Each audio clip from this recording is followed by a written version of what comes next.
Hello, and welcome back to the SaaS Channel Series. This week's topic is all about recruitment versus enablement.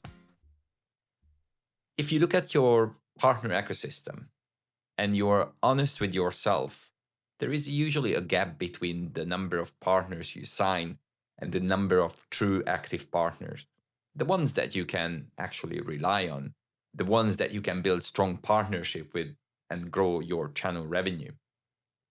There are some great partners that look fantastic on the board meeting slide, but not necessarily helping you to achieve your goals. Now, having a larger partner ecosystem is not necessarily a bad thing, especially if you work in a fragmented market like I do in Europe. It always helps to know who to call to get insights on a certain country, or if you need to go through a transaction and you already have vendors within that organization. It's always easier than start a procurement cycle from scratch. However, the way I look at the gap between signed and active partners is the gap between recruitment and enablement. And balancing these two elements during your partner journey is not an easy one. So let me give you a specific example. If you are working on the vendor side, like myself, in a new geography for a relatively unknown brand, you know that recruitment part is not easy.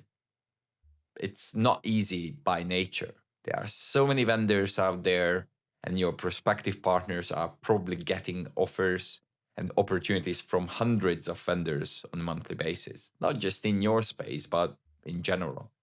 But here's the thing: that activity is easy to measure. You know how many partners you signed, how many agreements you executed, how many logos are on your website. If you look at the same measurement around enablement, it's much messier. And I'm not talking about certification or the number of people who completed the technical training. Those are metrics around enablement, but that's not what I call enablement. What I call enablement is to reach to a point with a partner when you can 100% rely on, talk about your product and your joint value proposition in front of your prospect in their own language, representing customer problems, not necessarily delivering a product pitch. And to get to that level, it takes time. Depends on your product, depends on the space where you're operating. That time might vary, but certainly much slower than building a report that shows the number of partners that you onboarded that month, right? And that all goes back to the progress. If it's easier to show progress on the recruitment part, most organizations will choose that, right? I recently read a Forrester research that underpins this specific concept. Only 25 to 30% of the companies have formal partner education program in place. The ones that actually focusing on enabling partners to enhance their own value proposition. And those are the ones who consistently drive revenue through their channel. The data underpins this, but it does not seem to change the behavior. The focus still remains on recruitment because it is easier to put results on a slide.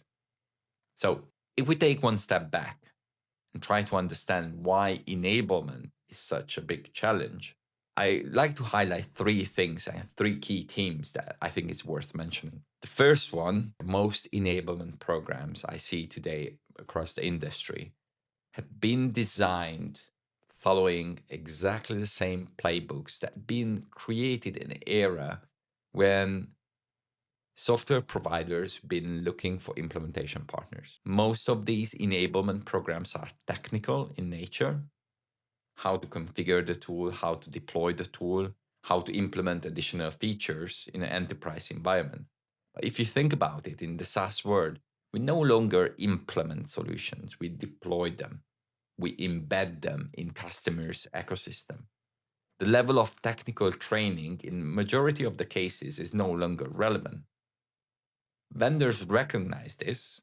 However, there are no new resources available. So many just reuse internal sales enablement or customer onboarding materials. And In my view, that's the second issue.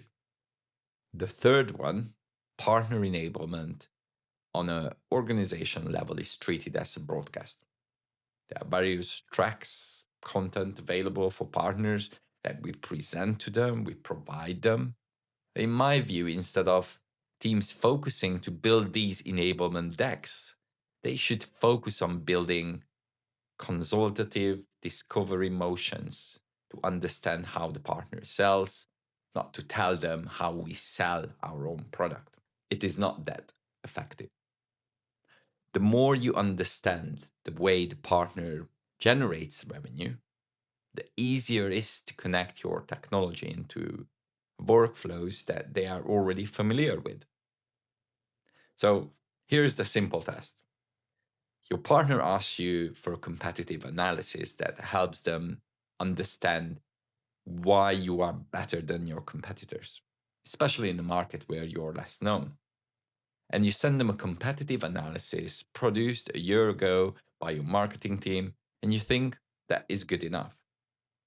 Think about how many features your engineering team delivered last quarter.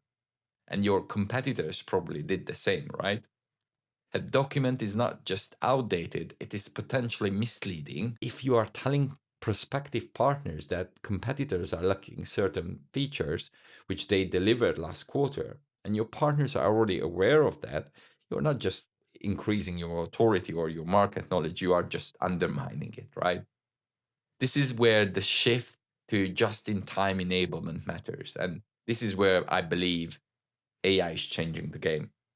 We are all used to static learning management system, build a course, upload it into a portal, guide partners to that portal, try to convince them to log back to that portal.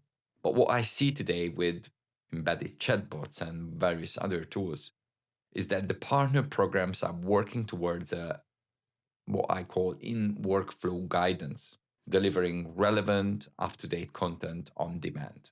Instead of a partner reaching out to you for a competitive positioning that might look absolutely brilliant and nicely branded, but not current anymore, they can access tools that continuously monitor that competitive landscape, track your product updates, track your competitor updates, and surface what is relevant right now at the point they need it. And if you add capabilities that put that in the context for their specific customer use case, you're already differentiating yourself from other learning management based enablement programs. That is not a nice to have. That is the difference between a partner walking into a meeting with a last quarter story and the partner walking into a meeting with this week's reality, taking the prospect's context into consideration.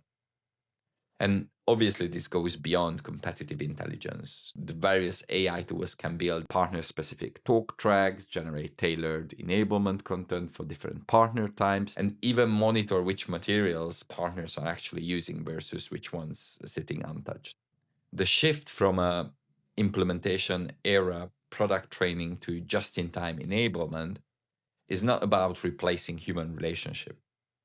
The fastest way to enable a partner is still a person they can call. But with these AI tools, you have the ability to keep that enablement current, relevant, and available at scale. Just to summarize, the best channel programs I have worked with did not have the most partners. They had the most prepared ones. And if you think about recruitment gets you into the room, and if you focus on enablement, that will keep you in there. And the partner programs that are going to win from here are not the ones with the longest partner list. They are the ones that figure it out how to make every partner commercially capable continuously, not just on day one.